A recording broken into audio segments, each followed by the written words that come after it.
Having a gay or lesbian meeting space where you can go and be with others just like you, who went through the same coming out process that you did and who know what it's like, and you don't have to explain it to them. You don't have to announce who you are. You can just be yourself. That's why it's so important to have places like that.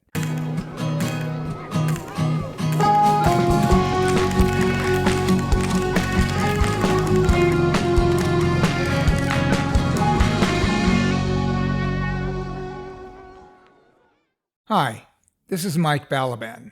Welcome to another episode of BAMMER Talks.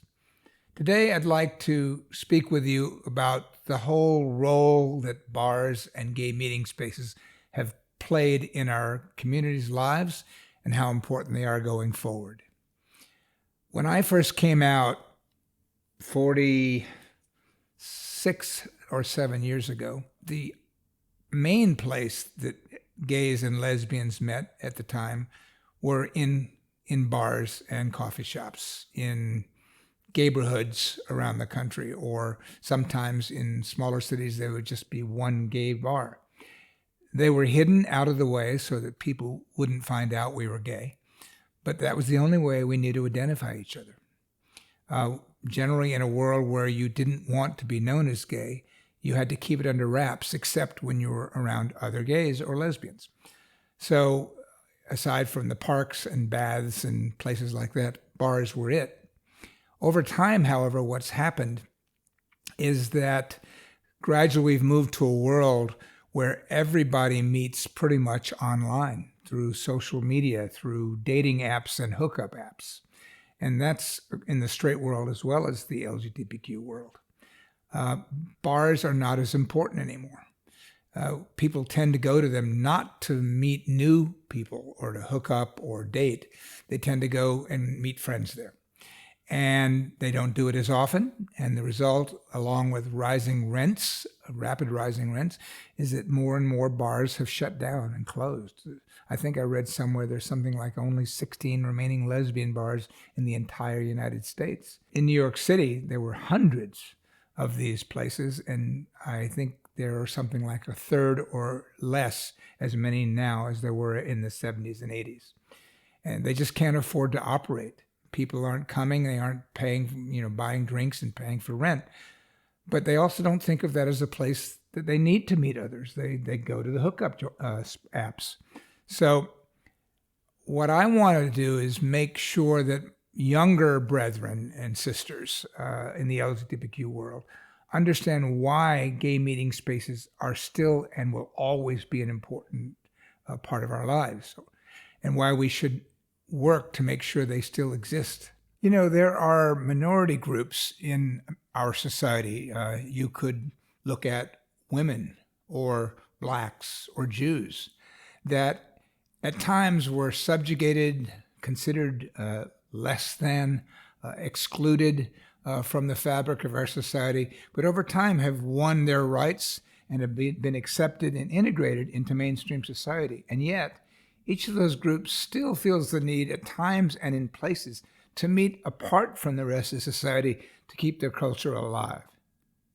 I will hear from some of the younger people I talk to, we're accepted everywhere. We can go anywhere. We don't really need to go to a place that's just for gay people. And we have a lot of straight friends and we want to mix with them. That's all well and good. The fact of the matter is, however, that we're not always able to go anywhere and we're not accepted everywhere. We feel in the United States like we're going through a repeat of the 1970s when Anita Bryant in Florida was essentially trying to make being gay and lesbian illegal. And right now, Florida once again is having the Don't Say Gay bill, which is fighting our existence and trying to eliminate the mention of us in school systems. So even if we were accepted everywhere, however, which we are not, we are at risk of finding ourselves less acceptable. And so we have to work really hard to make sure our rights are preserved. And one of the things is that, let's say you are a 30-year-old gay man who's married your boyfriend a couple of years ago and have had a couple of kids through surrogacy or adoption, and you've moved to the suburbs, really emulating what straights have done for generations. And while in the suburb, you join the local country club. And on your first visit to the country club after becoming members, your husband is parking the car and you are in the lobby with your 2 kids.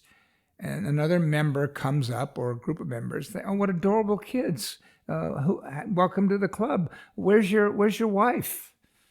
And you will have to publicly go out on a limb and say, "I'm sorry, I don't have a wife. My husband is parking the car." Now, most people will accept that. It shouldn't be much of an issue, but you've just been forced to come out because you're different.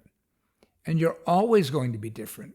And you're always going to incur situations like that where you'll be forced to come out over and over and over. And so having a gay or lesbian meeting space where you can go and be with others just like you, who went through the same coming out process that you did and who know what it's like, and you don't have to explain it to them. You don't have to announce who you are. You can just be yourself. That's why it's so important to have places like that. Now, to be fair, the focus of those kind of meeting spaces is shifting somewhat.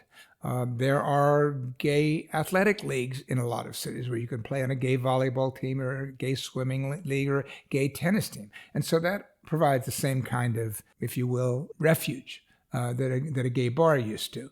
And as another example, if you are somebody who has dealt with substance abuse, alcohol, for example, and you enter Alcoholics Anonymous, AA, there are often chapters of gay AA in cities like New York, and you go there and you're immediately welcome and you're part of a community. So it doesn't need to be a bar, but there do need to be gay meeting spaces. This is why they have always been important and will always be important. That's my talk for today. I hope this resonates with you. Please leave any comments. Thank you for joining. I'm Mike Balaban. If you haven't already, please subscribe to our YouTube page and sign up for notifications of future upcoming episodes.